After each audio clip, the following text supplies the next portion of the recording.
There was a load of projects launched in the last month vying for your cash, so let's use this section to look at those. Possibly the most notable of them is the IndieGoGo looking to create a newly redesigned Commodore 64, as well as a handheld iteration, with both units bearing the moniker The 64. The name is in all caps, so you know it's serious business. The console will set you back $150, with the handheld version $170. Second is a Kickstarter for a book called the Nintendo 64 Anthology, an ambitious tome that will cover every single release for the much-loved 64-bit system. You'll need to put down a €40 pledge to bag a copy though, and you have just under 2 weeks to do so. There were 3 other Kickstarters launched for gaming documentaries last month as well, with one looking at box art, one on Earthbound Beginnings and the unreleased game market, and finally one on composer Dave Lowe and his work on gaming music, including his compositions for Frontier Elite 2 and Starglider 2. The latter has already been successfully funded, but don't worry, you still have time to back the other 2, and you can do this by following the links in this video's description. And no, I don't mind if you pause this to go and check them out. Go on. It was fairly quiet for ports and remakes this month, with the 3DS's eShop receiving ports of SNES titles Super Punch-Out and Pilot Wings, with the Wii U getting the N64's Mario Party 2. In an unexpected twist, Sony's PlayStation Network was marginally busier on the retro front, and if you own a PS4, you can now download 2 more games in the Arcade Archives series, namely Icky and Salamander. You can also nab Bandai Namco's Arcade Game Series 3-in-1 pack, which includes Pac-Man, Galaga and Dig Dug. You can also buy these separately, as well as Ms. Pac-Man. If that wasn't enough, you can also get your hands on an impressive remake of the PlayStation 2 title Ratchet Clank, which is also available as a physical release if you're into boxes. And who isn't? PS3 owners, on the other hand, can download a couple of PlayStation 2 and PSP releases, namely Max Payne and the Grand Theft Auto Double Pack, containing Liberty City and Vice City stories. Moving on to mobile, there was just one title of note, Flight of the Amazon Queen for Android devices. By the way, this is not, as I falsely claimed last month, a LucasArts game. What a fool I am. Finally, for any Xbox One owners out there, you can now download Gunstar Heroes through the Xbox Store. You should as well, it's a real treasure of a game. First up in this section is this funky gadget called the Retro Receiver, and instead of being some kind of robot dog, is actually an adapter which allows you to connect wireless pads to the NES. One will set you back $19.99, although that doesn't include a controller.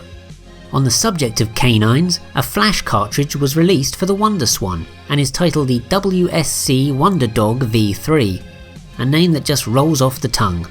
One will set you back roughly £55, although I will add that Flashmaster have their own cart for the handheld in the works, and that should be out soon. Next, the team behind the Starforce Pi has made a one-of-a-kind tabletop Neo Geo MVS unit called the Starforce Neo. Impressive stuff. And to finish this segment, the man behind the Coleco Chameleon project, Mike Kennedy, has revealed on the Atari Age forums that the ambitious system will now almost certainly never see the light of day. That was very obvious after recent events of course, but it's always nice to have closure. You can read Kennedy's account of events by following the link in this video's description. To start, Alex Kidd in Miracle World 2 for the Master System was released, and is an unofficial sequel to Sega's seemingly forgotten series. It was created at this year's SMS Power coding competition alongside several other titles, and you can check them all out by following the link in this video's description. A similar event based around the Commodore 64, called the RGCD C64 Cartridge Development Competition, concluded last month too.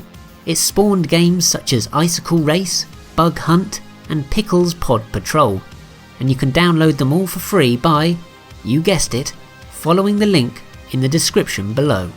Separate to this competition, the C64 also got Super Monaco GP plus 6FG. Great name. The ZX Spectrum also saw a host of new titles in April, including Husband Chores, Invasive Species, Lupo Alberto, Deep Core Raider, and Mr. Vintic. To round off this segment, we have Bomb on Basic City for the Mega Drive and Oubliette for the Amiga, with the latter using a sprite that I imagine could end up attracting the attention of Nintendo's lawyers. I've decided to set up a new section for games that have found their way out of the darkness, or to be precise, titles being discovered that were never released to the public. First up is the Beavis and Butthead arcade game. Due to being poorly received by test markets, it never went into production, but the Galloping Ghost Arcade in Illinois have unearthed a test cabinet and have it proudly displayed for all to see.